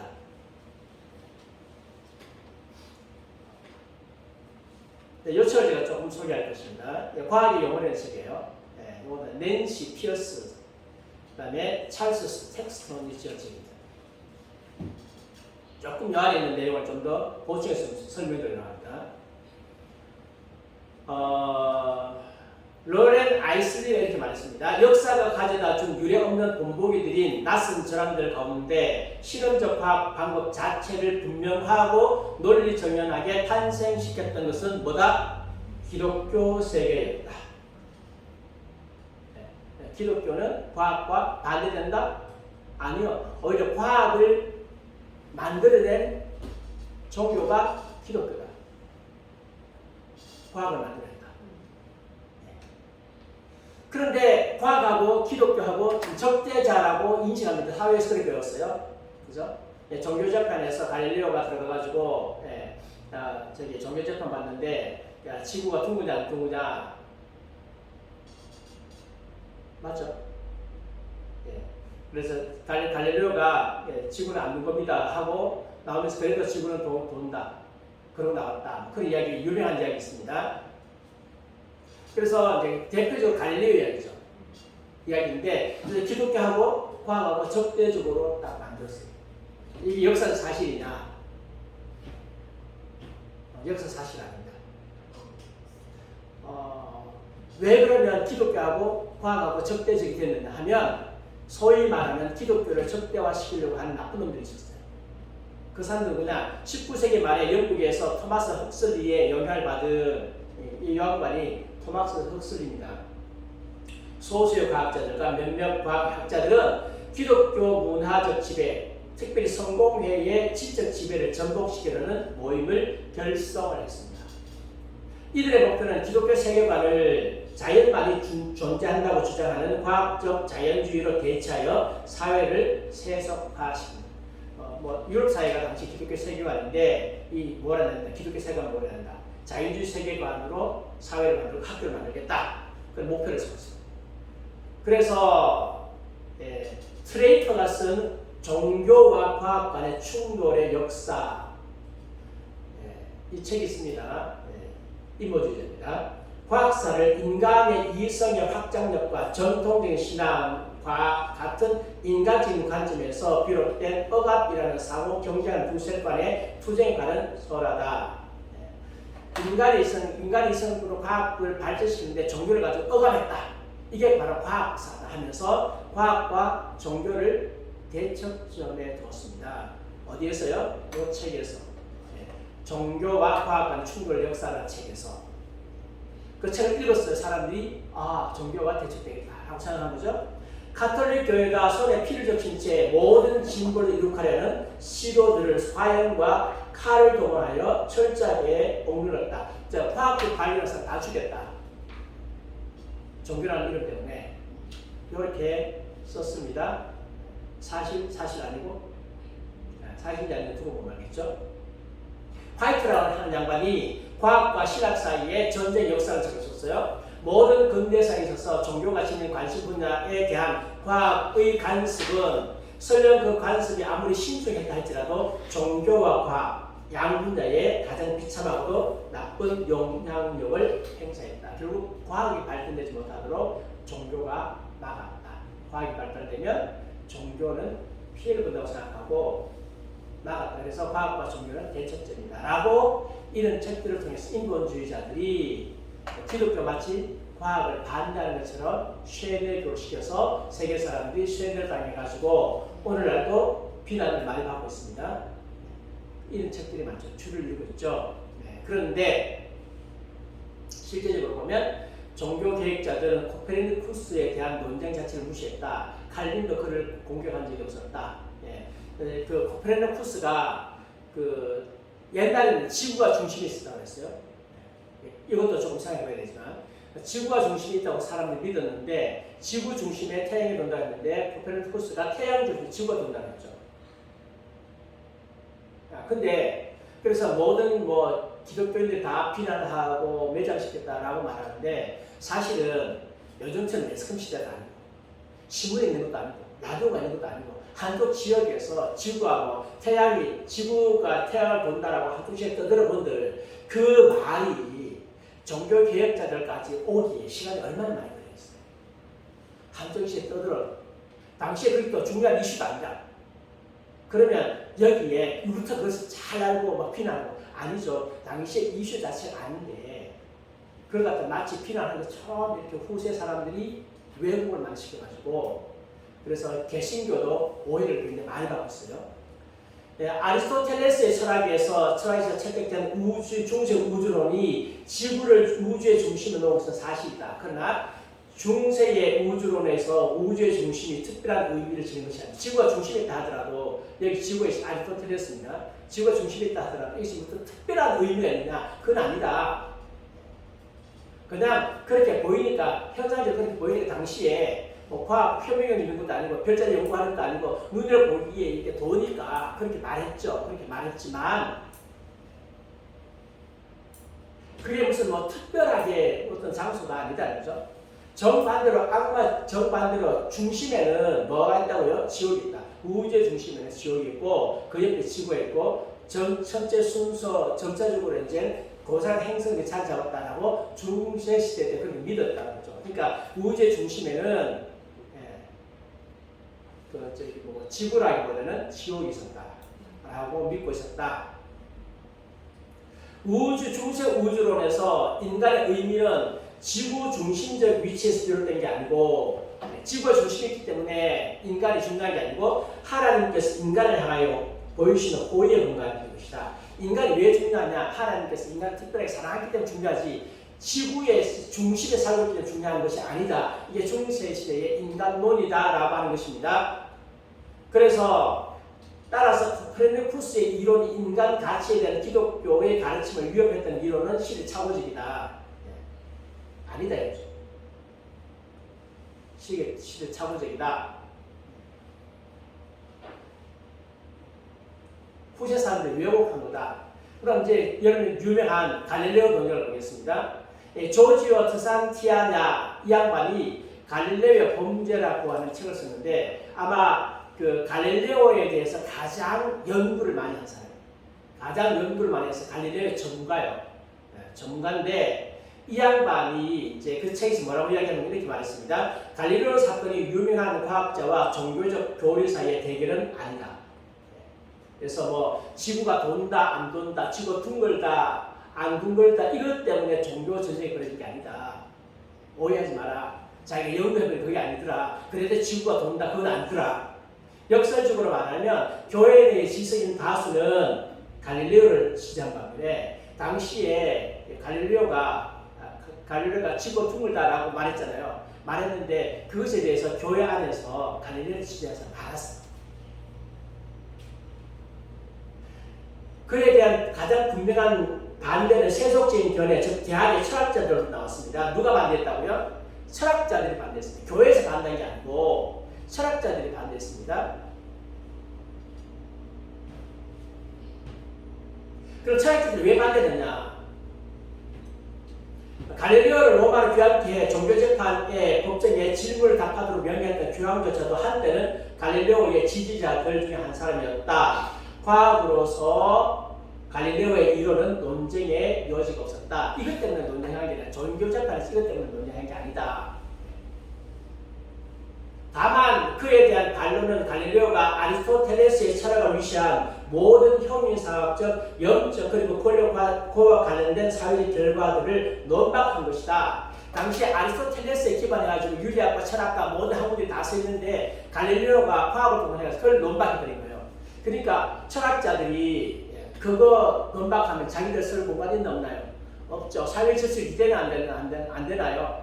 안 되죠. 중세 로마 가톨릭 철학이 어느 철학에 위해서 세워졌어요?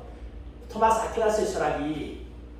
이게 지금 그 어느 철학인가 하면 아리스토텔레스의 철학 위에 세워졌거든.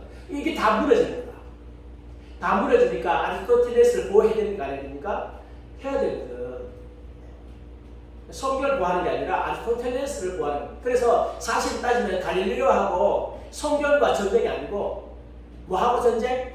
아리스토텔레스하고 전쟁인 거예요. 아리스토텔레스하고 전쟁. 근데 그게 교회의 전쟁이에요? 아니죠. 아리스토텔레스죠. 그래서 갈릴레오가 아리스토텔레스를 공격하는 것이 심각했던 이유는 그 철학이 종교적, 도덕적 법률 형성에 필요했기 때문에 아리스토텔레스 철학을 근거로 해가지고 지금 뭐 종교적 법도 만들어지고 그 기독교 이거 성경하고 짬뽕시켜 만들었죠. 중세 천주교 철학이 도덕적 법률도 다 있는데 이게 지금 허물어졌기 때문에 그래서 갈릴레오를 반대하는 거죠. 종교집을 세웠고 가톨릭의 위계 질서는 당시 개신교의 도전에 대한 반응으로서 아리스토텔레스주의에 대한 헌신을 재다짐했습니다. 당시 이제 개신교가 종교개혁이 생겨났어요. 개신교의 공격이 막 오잖아요. 오는데 이 가톨릭주의자들이 로마 가톨릭이 아리스토텔레스를 꼭 붙잡겠다라고 했는데 여기에 대해서 갈릴레오가 과학의 이름으로 아리스토텔레스를 공격한 거예요.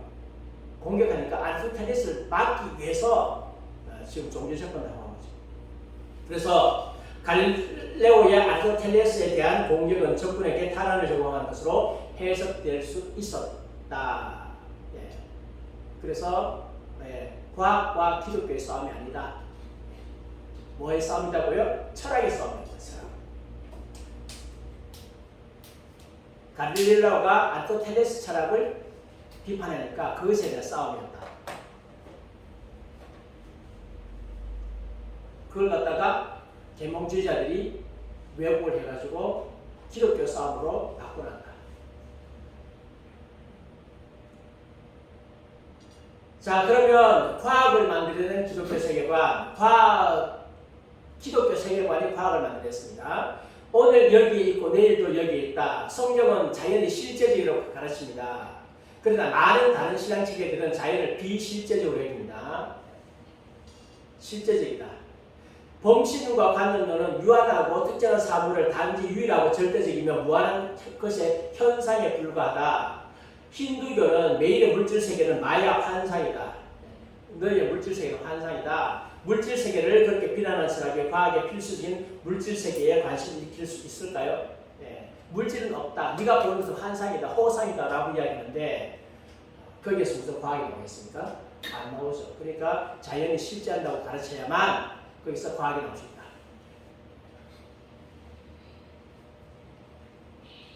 그다음 그래서 기독교 창조론은 신이 창조했으므로 이것은 신이 창조한 물질은 어떻게 한다고요? 실제로 있다, 실제 존재한다. 그래서 뭐가 된다? 연구 대상이 된다. 열심히 갖다 놓고 연구할 수 있다.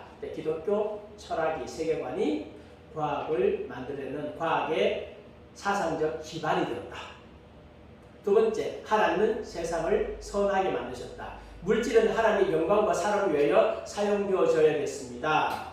예, 그래서 그 결과로 기독교 시대에 있던 서양 세계에서 손으로 하는 노동이 경시된 적이 없습니다. 노동은 신성한 것이다.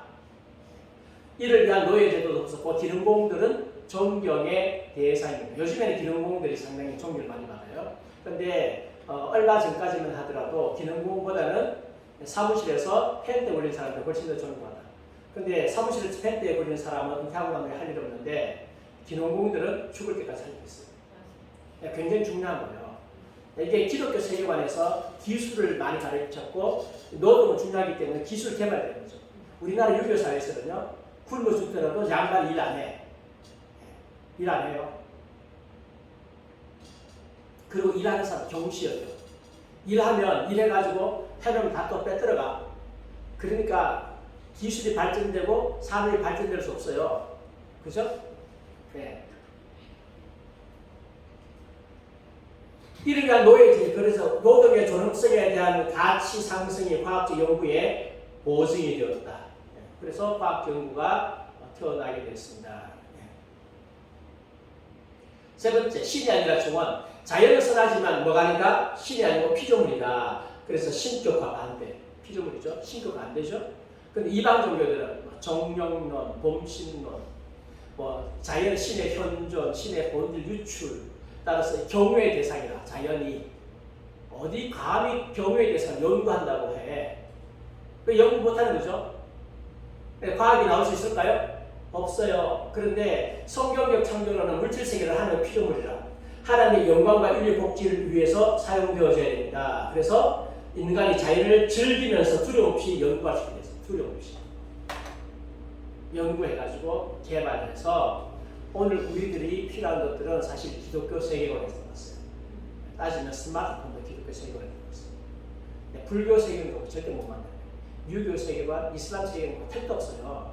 기독교 세계관만이 우리에게 이런 문화와 물질을 제공해 주는 거예요. 칼빈은 피조 세계에 대한 단순한 명상만 고집하는 것이 아니라 실제적이고 지적인 차원에서 적극적 활동을 해라. 연구해라. 예술이 필요하며 하늘의 별들의 움직임을 연구하며 정의 위치를 파악하고 별들을 가는데 간격을 측정하고 그들의 특징을 위하여 더욱더 고된 노력이 필요하다라고 칼빈이 말했습니다. 그래서 칼빈은 과학적 연구를 지지한 사람이에요. 대체한 사람이 아니라. 그렇죠? 그래서 제가 우리 아이들한테 성경만 최고다, 성경만 배우라고 말하지 않죠? 성경도 가르치지만 과학도 가르치고 학문도 가르치고 문학도 가르치고 다 해요. 그리스도인에서 그리스도의 세계관으로 충분히 할 수 있는 것이기 때문에 그 다음 보겠습니다. 합리적인 신과 질서정연한 세상, 유익하면서 초월적인 창조주, 즉 통일성과 일관성을 지닌 작품으로 우주를 만드셨습니다. 창조주께서 통일성, 일관성이에요. 만드셨어요. 그래서 통일성, 일관성이 있기 때문에 우리가 지금 우주선 만들어가지고 지금 우주 밖으로 띄우잖아요. 우주 밖으로 띄웠는데 거기서 사진 찍어 보내면 여기서 받을 수 있어 없어요? 받을 수 있죠. 같은 법칙이 아니면 되겠습니까? 전파가 저기 명왕성에 있는 전파하고 지구에 있는 전파가 다르면 되겠어요? 전파가 똑같잖아요. 똑같으니까 타고 오는 거지. 여기까지.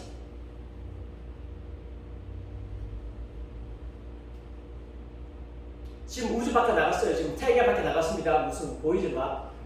태계 밖에 나갔는데 언제까지 있을지 모르지만 태계 밖에서 찍어 오죠. 왜? 왜 가능하냐? 같은 라인, 같은 통일성이 있는 거죠. 같은 통일성이 있으니까 앞으로 과학이 발달해가지고 안드로메다 대성을 우주선 갔다 그래서 사진 찍어서 보내면 받을 수 있는 거예요. 왜? 같은 통일성이 있으니까. 누가 만들었어요? 한 하나님 만드셨어요. 한 하나님. 신뢰할 만한 하나님의 피조물로서 자연은 규칙성, 의존성 그리고 질서정연함을 드러낸다. 자연은 가해지면서 연구의 대상이 될 수 있었다. 자연은 알려질 수 있는 질서를 드러낸다. 그래서 자연이 연구의 대상이 되고 질서가 있으니까 연구해 보니까 질서 정연한 거예요. 그래서 법칙도 만들어내고 법을 따르라. 질서 정연한 우주에 대한 신뢰는 자연법이라는 개념으로 정리됩니다. 초기 과학자들은 세상이 법적으로 질서가 부여되었고 합리적인 하나님은 반드시 존재하시고 따라서 세상은 법적으로 질서가 부여되었다고 주장합니다. 그래서 자연법이 나오고 자연법에 따라서 세상의 질서가 유지되어집니다. 그러나 그들은 자연의 법칙성보다는 하나님의 존재와 인격성에 더 큰 신뢰를 보였습니다. 이것을 만드신 하나님. 그 다음에 정확히 그러하다. 현대 과학의 가장 큰 특징 중에 하나가 뭔가 하면 수학을 사용한다는 겁니다. 자연의 법칙을 의존하고 있으면 이러한 법칙들이 정확한 수학적 공식에 의해서 기술될 수 있었다. 수학이 통하죠. 그래서 케플러는 화성 궤도에 대한 측정과 실제 관측 사이에 8분의 사소한 차이가 있음을 발견했어요. 궤도를 측정했는데 8분의 차이가 있어. 몇 년 동안 고심했습니다. 결국 화성의 궤도는 원형이 아니라 뭐라고요? 타원형이다. 이 발굴을 하나님의 선물로 받아들였고 고백되긴다고 했습니다. 결국 화성의 궤도가 타원형인 것을 알아냈습니다. 왜? 일관적인 수학적 법칙이 있었어요. 수학적 법칙이기 때문에 우리가 뭘 만들어냅니까? 칼렌더 만들어요. 이집트 사람들이 칼렌더 만들었어요. 별 연구해가지고 칼렌더 만들었어요. 365일 하고 조금 좀 했는데 그래서 이걸 갖다가 4년마다 한 번씩 돌리니까 윤년 들어가고 하니까 거의 맞아요. 근데 24시간 이게 일정 규격, 일정 간격으로 이렇게 안 돌면 이 시간 불가능해요. 근데 그게 돼. 그래서 날짜 만들었어요. 달력 만들어요. 계절 만들어요. 하나님께서 만드신 수학적 법칙이 자연 속에 있다 없다? 있습니다. 그래서 위대한 과학자들은 관찰과 실험을 통해서 하나님께 영을 돌렸습니다. 로버트 보일의 법칙, 즉 기체에 미치는 압력은 그 기체가 차지하는 부피에 반비례한다는 사실을 발견했습니다. 그는 아주 종교 깊은 그리스도인이었습니다. 근데 하나님의 성경 말씀 공부하고 하다가 이제 이런 법칙 발견해가지고 이 보일인지는 잘 모르겠어요.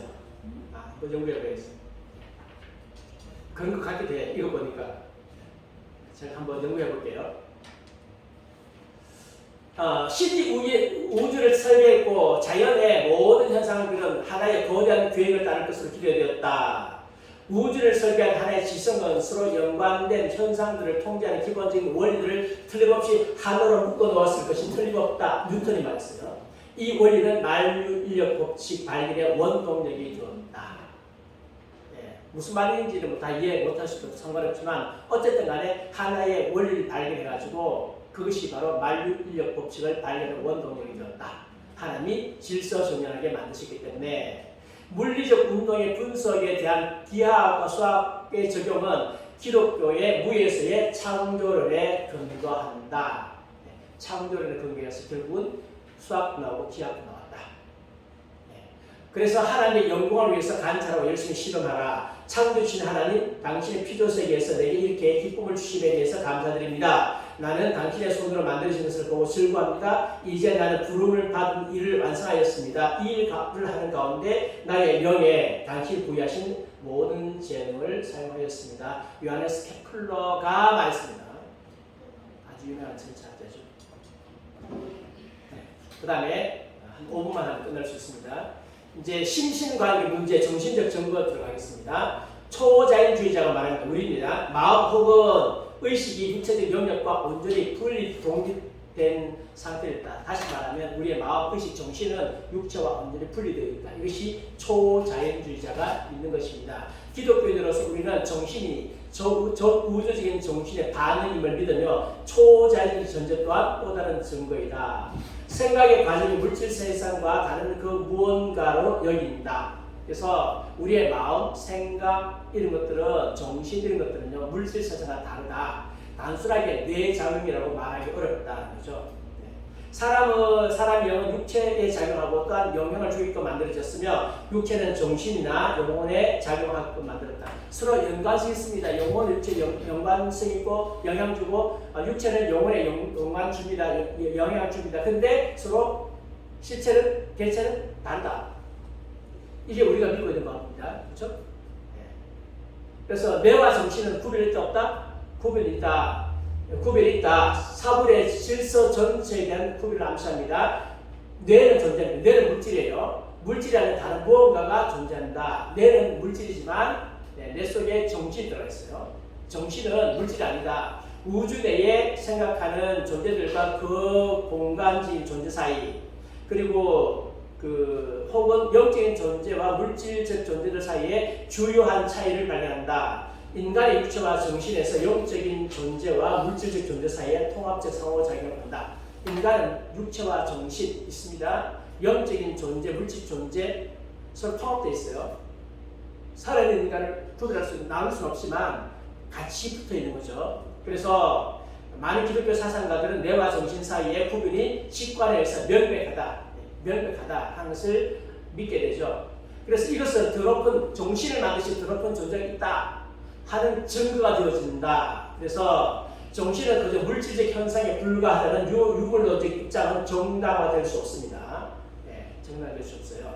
왜냐하면 유물론자의 설명이 비논리적이고 초자연적인 설명에 맞습니다. 아주 비논리적이죠. 우리의 정신이 이렇게 대단히 뛰어났으면, 뛰어난 정신을 가지고 있으면, 뛰어난 정신을 만든 설계적이 있다라고 해야지, 없다라고 하면 그 정신이 어디서 나왔어요? 저절로 진화됐어요? 아니, 말했잖아요. 무질서에서, 질서에서 무질서로 간다고. 에너지는, 최초의 에너지가 화기를 발견한다고. 열리가 이 법칙이 일어났습니다. 저절로 원숭이 머리가 인간의 머리 되는 게 아니라고. 저절로 될 수 없어요. 그래, 유물론 말이 안 되는 거죠. 그래서 과학은 유물론적 세계관을 기반을 약화시키는 것을 돕습니다. 그래서 과학이 정직하면 유물론적 세계관이 있을 수 없는데 요즘 과학자들이 정직하지 못한 거죠.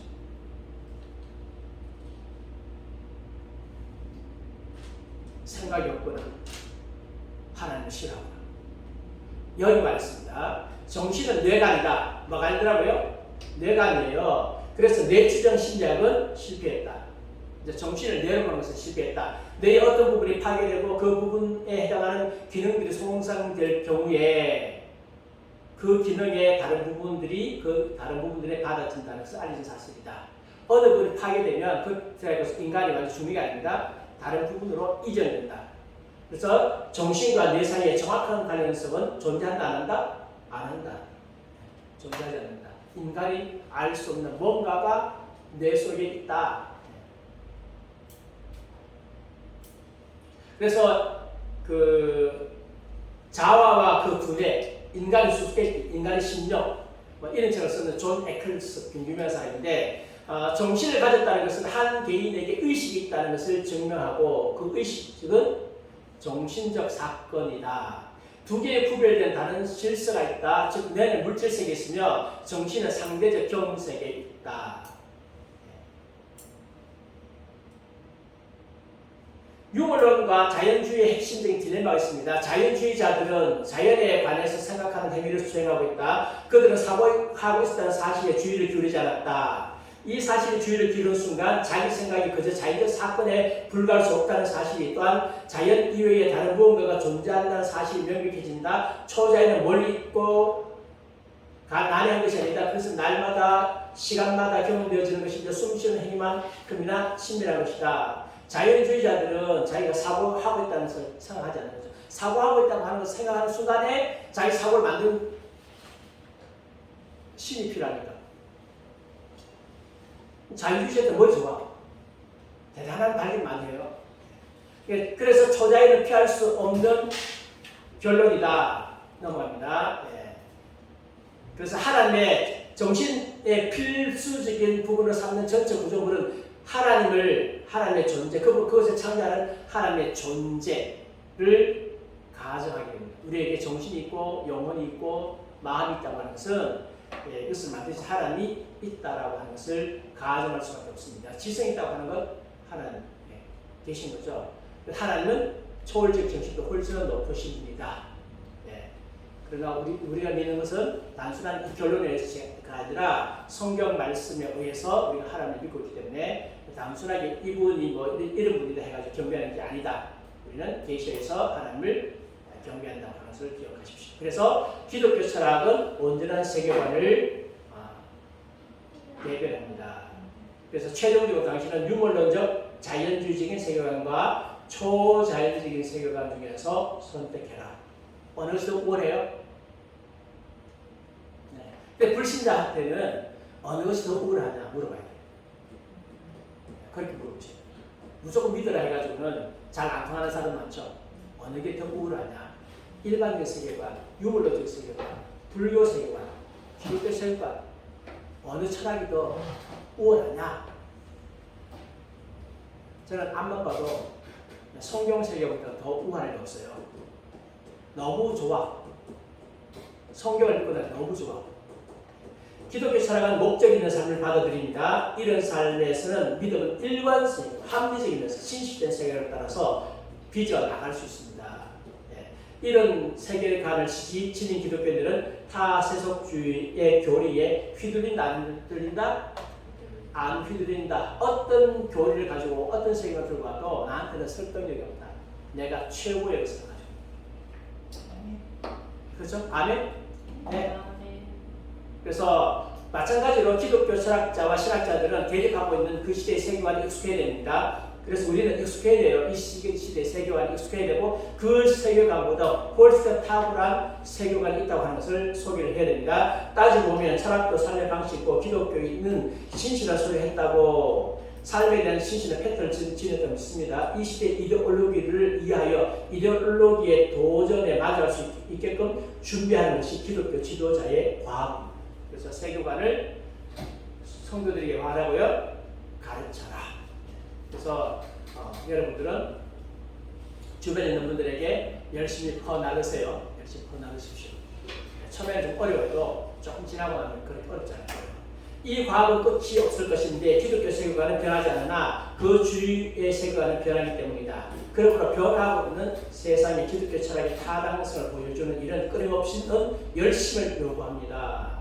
그리고 그러한 과학이란 이상의 기독교 지도자들은 뭐 한다고요? 헌신해야 됩니다. 그래서 제가 지금 고생해서 강의 준비하고 있습니다. 네, 들었으면 전하십시오. 전하셔서 이제는 무조건 예수 믿으라가 아니라 우리가 가지고 있는 세계관이 저들보다 엄청나게 탁월하다고 하는 것을 사람들이 인식시켜줘야 돼요. 그래서 강의 몇 번 듣고 나면 그냥 익숙하게 됩니다. 익숙하게 되면 여러분 잘 할 수 있습니다. 그래서 여러분 꼭 앞으로 불신자하고 이야기할 때에 논쟁하지 말고 이렇게 잘 경청하세요. 기도하겠습니다. 하나님 아버지 감사드립니다. 하나님께서 계시의 말씀을 주셨습니다. 주님의 지혜가 얼마나 탁월한지 세상의 세계관 철학과 비교해 보니까 하나님께서 주신 철학이, 기독교 철학이 엄청나게 탁월해서 이제는 세상의 모든 철학들에 대한 소망도 없고 기대감도 없습니다.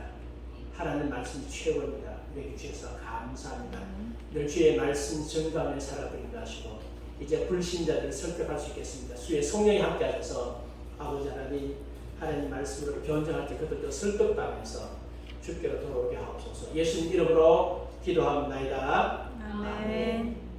하늘에 계신 우리 아버지여, 이름이 거룩히 여김을 받으시오며 나라가 임하옵시며 뜻이 하늘에 쓴 것 같이 땅에서도 이루어지이다. 오늘 우리에게 일용할 양식을 주옵시고 우리가 우리에게 죄진 자를 사하는 것 같이 우리 죄를 사하여 주옵시고 우리를 시험에 들게 하지 마옵시고 다만 악에서 구하시옵소서. 대개 나라와 권세와 영광이 아버지께 영원히 있사옵나이다.